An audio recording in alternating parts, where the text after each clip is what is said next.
Hello बच्चों, ज्ञानदीप में आपका स्वागत है। आज हम पढ़ेंगे महायज्ञ का पुरस्कार। इस कहानी में बताया गया है कि जब हम किसी के कष्ट को देखकर उसे दूर करते हैं तभी भगवान प्रसन्न होते हैं और उसका फल हमें अवश्य मिलता है। एक सेठ थे, वो बहुत ही उदार और विनम्र थे। हमेशा पूजा पाठ करते रहते थे, लोगों को दान दक्षिणा करते रहते थे। उनका सारा जीवन ऐसा ही बीतता था। उसके द्वार में जो भी आते थे वे कभी भी खाली हाथ वापस नहीं जाते थे। लेकिन हर समय एक जैसा परिस्थिति नहीं होता है। सेठ जो है वो कंगाल हो गया। अब सारे लोग उससे दूर हो गए। अब खाने को भी उसके पास कुछ नहीं था। तो उसकी पत्नी जो है वो बोलती है कि जाओ तुम अपना एक यज्ञ बेच कर आओ।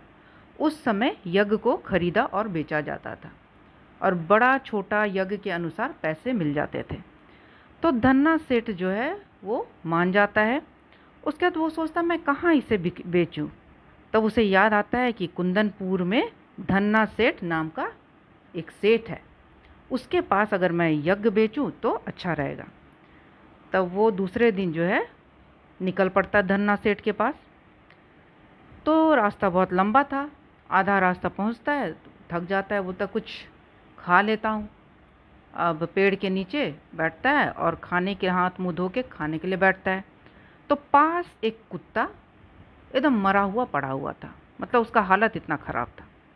जब ये रोटी निकालता है तो कुत्ता थोड़ा सिर ऊपर करके देखता है। तो ये सेठ जो है बहुत दयालु भी था। जब वो कुत्ते को देखता है तो उसको दया आ जाती है और वो खा नहीं पाता है। वो बोलता है चलो इसे भी दे दूँ, बहुत भूखा है शायद। तो वो कुत्ते को एक रोटी देता है, वो कुत्ता खा जाता है। तो बोलते इसे शायद और भूख लगी है, और जैसे ही वो खाने के लिए रोटी निकालता है कुत्ता फिर देखता है। तो उसको लगता है शायद इसको ज़्यादा ज़रूरत है, और ऐसे 4 रोटी लेके गया था, वो चारों रोटी कुत्ते को दे देता है और कुत्ता खा लेता है और वो पानी पीकर आगे निकल जाता है। अब सांझ होने वाली थी, संध्या होने वाली थी, सूरज डूबने वाला था। वो कुंदनपुर पहुंच जाता है, धन्ना सेठ के पास जाता है और धन्ना सेठ से बोलता है कि मुझे अपना एक यज्ञ आपको बेचना है। तो इतने में उसकी पत्नी आती है और अ, सभी लोग बोलते थे कि उसकी पत्नी को दैवीय शक्ति प्राप्त है और वो तीनों लोगों की बात जान लेती है।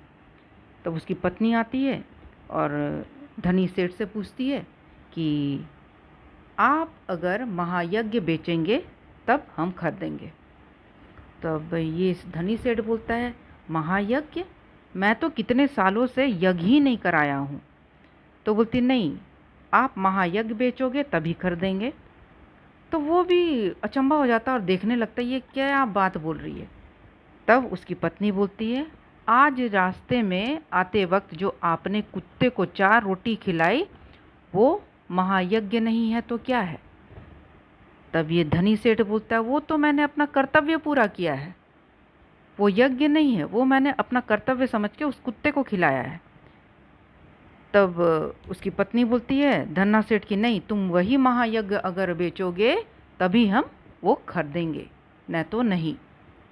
तब क्या होता है कि यहाँ पर वो धनी सेठ बोलता है नहीं, मैं अपना कर्तव्य कैसे बेच सकता हूँ, उसे अच्छा नहीं लगता है, और वो उठकर वापस आ जाता है।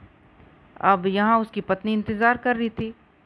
जब सुबह वो पहुँचता है तो उसकी पत्नी उससे पूछती है तुम कुछ नहीं लाए।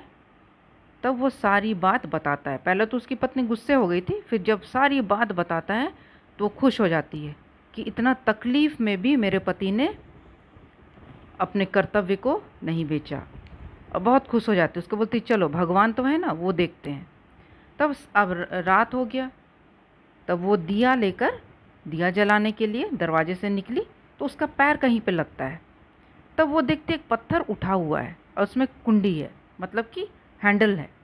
तो वो बोलती ये पत्थर तो जब मैंने देखा था वो था नहीं, ये यहाँ कैसे आ गया। तब वो अपने पति को बुलाती है तो बोलती ये जो पत्थर उठा हुआ है आपने देखा था। उसका पति बोलता नहीं ये नहीं था। तो उसका पति जस्ट उस हैंडल को पकड़ के ऊपर करता है तो वो खुल जाता है। तो बोलते अरे ये क्या है। तब पूरा खोलता है तो एक मतलब कि सुरंग टाइप का था, है ना, तहखाना था, उसका दरवाज़ा था ये। उसके बाद वो अंदर जाता है, उसके बाद कितना सीढ़ी नीचे उतरता है वो लोग, तो देखता बहुत रोशनी, दोनों रोशनी देख के घबरा जाते हैं। और जब नीचे उतर के देखते हैं, हीरे जवाहरात भरे पड़े थे। वो देखकर उनका आँख फटा का फटा रह जाता है। उसके बाद एक आकाशवाणी होती है, अदृश्य आवाज़ आती है, दिखाई नहीं दे रहा कुछ। उसके बाद आवाज़ आती है कि तुमने आज जो 4 रोटी कुत्ते को खिलाया, उसी का ये पुरस्कार है। तब दोनों भगवान को बहुत धन्यवाद देते हैं और उसे ग्रहण करते हैं, और इस प्रकार उसका जीवन फिर से खुशियों से भर जाता है। तो आपने देखा, दिखावा के लिए जो हम यज्ञ करते हैं, पूजा पाठ कराते हैं, उसका फल मिलता है या नहीं वो नहीं मालूम, लेकिन अगर हम दिल से कोई काम करते हैं, अपना कर्तव्य निभाते हैं, तो उसका फल हमें जीवन में अवश्य मिलता है। तो बच्चों, ये कहानी आपको अच्छी लगी होगी। इस वीडियो को लाइक करें और अपने दोस्तों के साथ शेयर करें, चैनल को सब्सक्राइब करें और बेल आइकन को दबाएं, जिससे मैं जब भी नया वीडियो डालूं आपको नोटिफिकेशन मिल जाए। Thank you.